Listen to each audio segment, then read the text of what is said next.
मंदिर में अगर दिया लगाने जा रहे हो, बाती लगाई है आपने मंदिर के अंदर, तो कुछ देर बैठिए, कुछ देर स्मरण करिए। हमारे यहां तो यहां तक कहा गया है कि किसी मुर्दे को अगर जलाया भी जाता है तो कपाल क्रिया तक रुकना पड़ता है कि थोड़ा रुकिए, कोई पीछे से आकर कुछ कर ना जाए। दीप जलाएं, थोड़ी देर रुकिए। और दीप का भी नियम है महाराज, दीप का भी नियम है।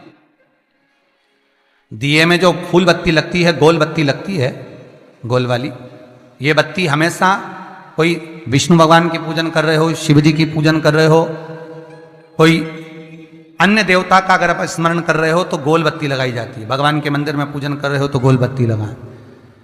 लंबी बत्ती, लंबी वाली जो बत्ती होती है, लक्ष्मी की पूजन में, देवी पूजन में, जितनी भी माताओं की आप पूजन करोगे, जितनी भी देवियों का आप स्मरण करोगे, उसमें लंबी बत्ती का प्रमाण है।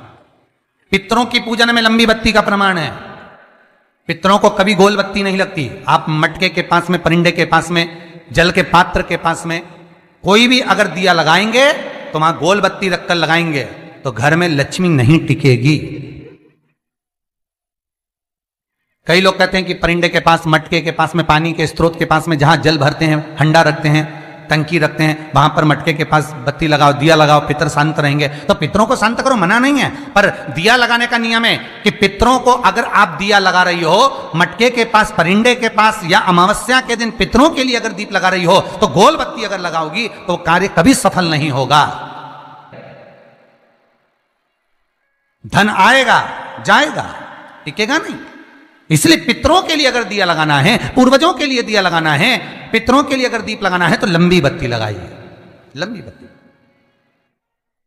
महाराज, लंबी बत्ती का प्रमाण हमारे यहां शास्त्र करते, गोल बत्ती का प्रमाण। और सुंदर चरित्र कहा, यदि आपके जीवन में बहुत ज्यादा लक्ष्मी से तकलीफ है, कष्ट बहुत ज्यादा है, या इसलिए शायद कहा जाता है कि भगवान को सर्वश्रेष्ठ कौन सा चंदन अच्छा लगता है। आपको पहले भी कथा में कहा, आगरा की कथा अगर किसी ने सुनी होगी तो उसमें वर्णन किया। भगवान को सर्वश्रेष्ठ चंदन कौन सा, भगवान को सर्वश्रेष्ठ चंदन कौन सा प्रिय है, वो कौन सा चंदन है जो भगवान विष्णु को लगाएं, राम को लगाएं, कृष्ण को लगाएं, वो कौन सा चंदन है जो श्री हरि को लगाया जाए। तो जीते जी भगवान विष्णु एक बार गले लगाते हैं, उसको कहते हैं हरि चंदन। कौन सा चंदन है? हरि चंदन। हरि चंदन बाजार में नहीं मिलेगा, हरि चंदन आपको बनाना पड़ेगा। कैसे बनाना है?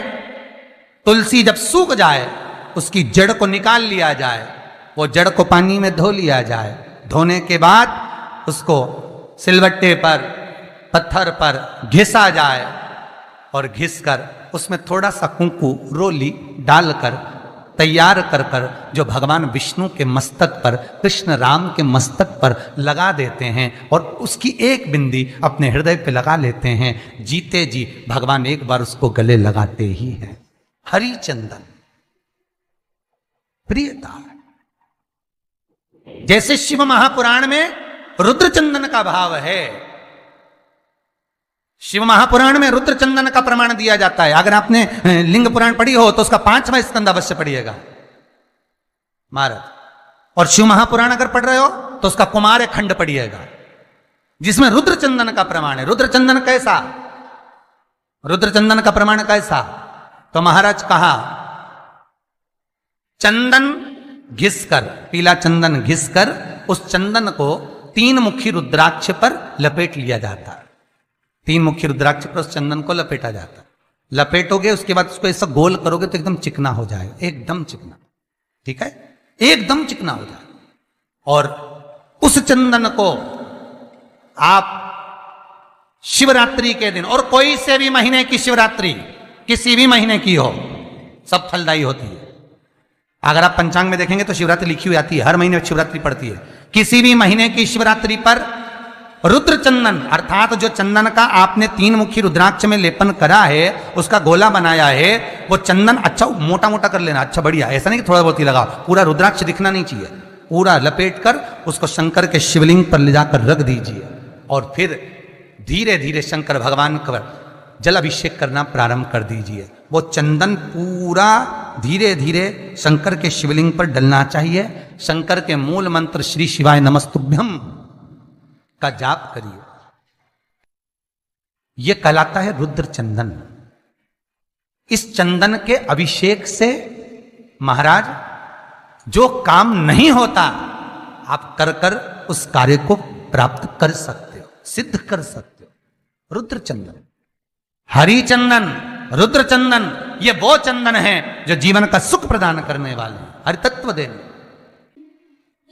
मंगल है, राहु है, केतु है, दशा बेकार चल रही है, लक्ष्मी नहीं आ रही, कष्ट बहुत है, फैक्ट्रियां नहीं चल रही, कहीं मत जाओ, मेरे शिव की शरण में जाकर एक बार शिव महापुराण को पूरी सुनो। शास्त्र के हटकर कुछ नहीं बोलेंगे। जो शास्त्र सम्मत है स्कंद पुराण में, विष्णु पुराण में, नर्मदा पुराण में, लिंग पुराण में, शिव महापुराण में, भविष्य पुराण में जितनी जितनी बातें लिखी होती है उसको छाट छाट कर लेकर आते हैं, आपको बता देते हैं कि आप ये कर लो, उससे फायदा मिल जाएगा। कोई ज्योतिषी नहीं, कोई कुछ नहीं, बस केवल भजन करो, शंकर का अनुमोदन करो और विश्वास रखो शंकर पर, तो किसी को 1 रुपया देने की जरूरत नहीं पड़ेगी। भजन करो, विश्वास शंकर पर रखना, जन्म मरण और परण वो देगा, सुख वो देगा, समृद्धि वो देगा। जिसके घर में बहु रिद्धि सिद्धि हो, जिसके घर में अमोद और प्रमोद पोते हो, जिसके घर में शुभ और लाभ दरवाजे पर बेटे बनकर विराजमान होते हो, जिसके घर में स्वयं अखंड सौभाग्य देने वाली पार्वती हो, जिसके घर में लक्ष्मी देने वाली लक्ष्मी बेलपत्र के पेड़ के नीचे झाड़ू लगाती हो, जो स्वयं सरस्वती को स्वर प्रदान करता है, वो शंकर है। जब सब कुछ उसके पास में है, कुबेर का खजाना वो चोर को दे देता है, जब सर्वस्वता उसके पास है, तो आप इधर उधर डोलते क्यों हो? क्यों